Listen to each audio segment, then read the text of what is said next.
innovation or novelty. What do I mean by that?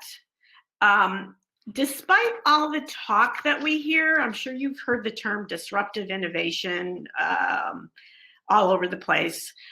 There's actually quite little going on, right? There's a lot of innovation, but chances are that people are attempting to innovate in similar ways as others are. And most campaigns then fall under the category of novelty, in the sense that you're not recreating the wheel in any sense, right? When you want to raise money for a social project, others have done it before. We've been doing it for centuries, right? Of course, you're trying to raise money for a good cause. There's so many good causes. How are you going to stand out? So I use the word novelty to indicate that, okay?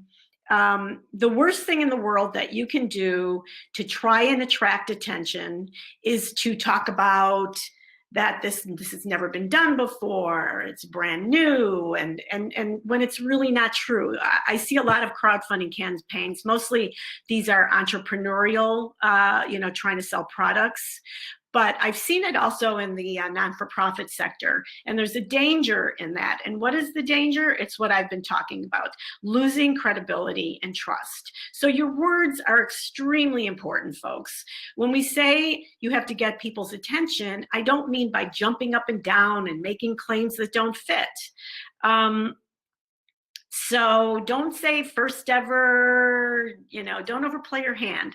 Let your donors say that your idea is great, not you. Tell your story as truthfully and with as much heart as possible. And if you're speaking to those like-minded people, which means targeting your audience, people will think that that is plenty good enough. It also matters how you frame your story. So you don't I'm going to use the image because I say frame. I'm going to use the image of a portrait, right? If you have this beautiful, dazzling portrait and you slap a cheap or inappropriate frame on it, the portrait is not done the justice, and maybe it won't sell because the beauty has been masked by a facade that's not truthful. So sometimes you want to win them over with an element of surprise. Are you looking at a bowl of potato salad here? Okay, there's a guy by the name of Zach Danger Brown who actually a few years ago raised over $55,000 to over 6,900 backers. And the reason he did that is he asked for, $1, $2, $3 donations to raise money for potato salad. He was going to make potato salad for people. Now, no one would dare call the potato salad campaign disruptive, but it was wildly successful. I don't know if you've heard of it or not, but if you just Google potato salad Zach Brown, you're just going to see an enormous amount of of articles that are written about this guy.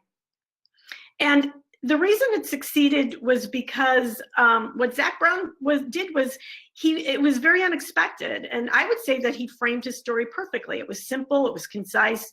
Potato salad. He wanted to make potato salad for you. And people made a connection with him because they probably saw him as some funny guy that they might like to have a beer with, right? And they gave him money for this. I don't know if they actually got the potato salad or not. I'm pretty sure they did, but I can't guarantee that. And people will be talking about it for a long time to come. Now, did he expect it to be a success? Did he set out to have a viral campaign? No. But guess what? I have so many people who ask me how to run a viral campaign.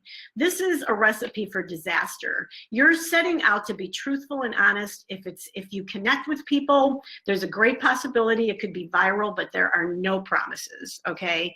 So but people connected with him just like they have. I don't know if you guys remember that, but there was, in the early days, there was this woman, this bus driver monitor, who was harassed and bullied by little kids on a bus. And some guy saw this on YouTube, and he decided he was going to run a crowdfunding campaign to raise like this $500 for her to, actually, I'm sorry, $5,000 for her to take a vacation.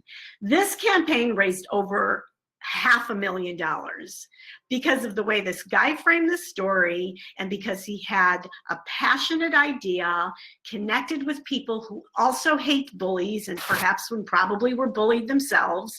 And this woman ended up making over $500,000. And for the record, she did a good thing. She started a foundation against bullying. So that's a really, really important thing that I want you guys to take away from this. I also have to say, unfortunately, without my animation, I'm losing some of my words here. So I want you to bear with me. The message is still getting across. Okay, so how can you get people to keep talking about your campaign? This is always the thing. Once you launch, you can't keep hounding people. So how are you going to get them in the preparation stage? How are you going to think about your story in a way that has the best chance of being talked about? So you're looking at a Venn diagram, and every campaign, I don't care if it's about social impact or if it's about profit-making innovations, your campaign story, excuse me, should involve a bit of art and science, okay? They overlap, and together they should form an emotional pull on the reader to want more. In this case, the science is all the other pieces of the puzzle, the marketing, the social media, those are the things that you need to be successful. The art is how you tell your story. Writers talk about having their characters, quote, live off the page after you finish reading the story. You need to think of how your story will live in the minds and hearts of the people to whom you are appealing for money, okay? These stories need some of all of these. And here, let's see if I'm gonna be able to see. Yeah, okay, great. They need a hook, and the hook is going to be basically good words that jump off the page, words that are lively. Doesn't have to be fancy, just not dull, not boring. And tell us quickly. Don't save the good stuff for paragraph 3. It also needs a unifying theme. In the case of the juicer campaign that I opened with, don't try and sell too many things. Just talk about, one theme of what you're trying to sell, and then underneath you can highlight all the other points of interest. It needs a motif. And by motif, I mean that your idea, your concept is constantly present with a through line, okay? So you're not bouncing all over the place. It's got a concept that you keep coming back to remind your audience what you are trying to, the message you're trying to impart to them. For the chef, selling the freeze-dried juice is that it would be convenience over the taste of fresh juice, okay? Worldview. You want to provide an irresistible snapshot of who you are so that people that share your philosophy will know that they have found someone who understands them. For the chef, it's wanting health, even though you have a busy schedule. Finally, it's conflict.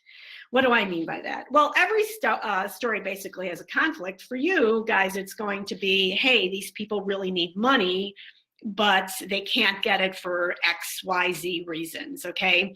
Remember how we said earlier that our brains recognize a story as a pattern?